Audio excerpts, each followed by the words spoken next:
जफरवाल शहर में दो गहरे दोस्त रहते थे। एक का नाम रिजवान था, जो बहुत अक्लमंद और साबिर था, और दूसरे का नाम अहमद था, जो गैर मामूली ताकत और बहादुरी का मालिक था। दोनों बचपन के साथी थे और जफरवाल की गलियों और खेतों में एक साथ खेलते कूदते बड़े हुए थे। हर मुश्किल और खुशी में वो एक दूसरे के साथ होते थे।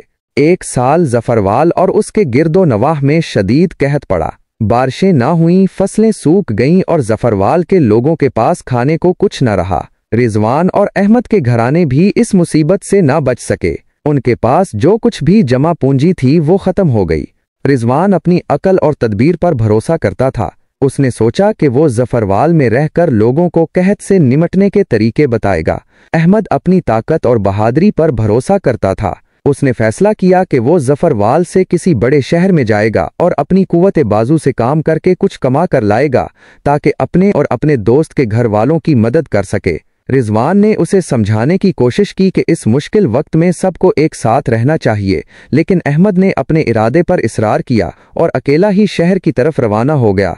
रिजवान जफरवाल में ही रहा और अपनी हिकमत से लोगों की मदद करने की कोशिश करता रहा। उसने बुजुर्गों से मशवरे लिए और नौजवानों को सब्र की तलकीन की। उसने लोगों को राशन की तकसीम में मुनज़्ज़म किया और उन्हें कहत से निमटने के लिए मुतबादल तरीके बताए।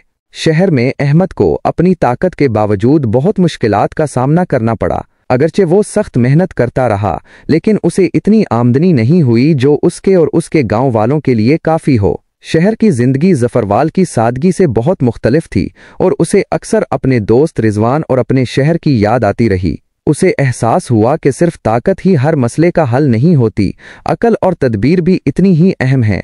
कई महीनों बाद जब कहत ख़त्म हुआ और जफरवाल में हालात बेहतर होने लगे, अहमद वापस लौटा। वो जिस्मानी तौर पर तो मजबूत था, लेकिन उसके दिल में एक शर्मिंदगी थी कि वो अपने दोस्त और अपने शहर के लोगों की बरवक्त मदद नहीं कर सका। जब वो जफरवाल पहुंचा तो उसने देखा कि रिजवान ने अपनी अकल और सब्र से तमाम जफरवाल वालों को संभाल रखा था। रिजवान की रहनुमाई में लोगों ने मिलकर काम किया और कहत के असरात को कम करने में कामयाब रहे। रिजवान ने अहमद को देखकर गर्मजोशी से गले लगाया। उसने अहमद की कोशिशों की तारीफ की और उसे बताया कि मुश्किल वक्त में हर किसी का अपना किरदार अहम होता है। अहमद को एहसास हुआ कि ताकत के साथ अकल की रहनुमाई भी ज़रूरी है और उसने रिजवान की हिकमत की कदर की। उस दिन के बाद रिजवान और अहमद की दोस्ती और भी मजबूत हो गई। अहमद ने अपनी ताकत रिजवान की हिकमत के साथ मिलाकर जफरवाल को दोबारा आबाद करने में भरपूर मदद की और दोनों ने मिलकर एक नई जिंदगी की बुनियाद रखी। उनकी दोस्ती ने जफरवाल के लोगों को ये सबक सिखाया कि ताकत और अकल दोनों ही जिंदगी में अहम है और मिलकर काम करने में ही कामयाबी है।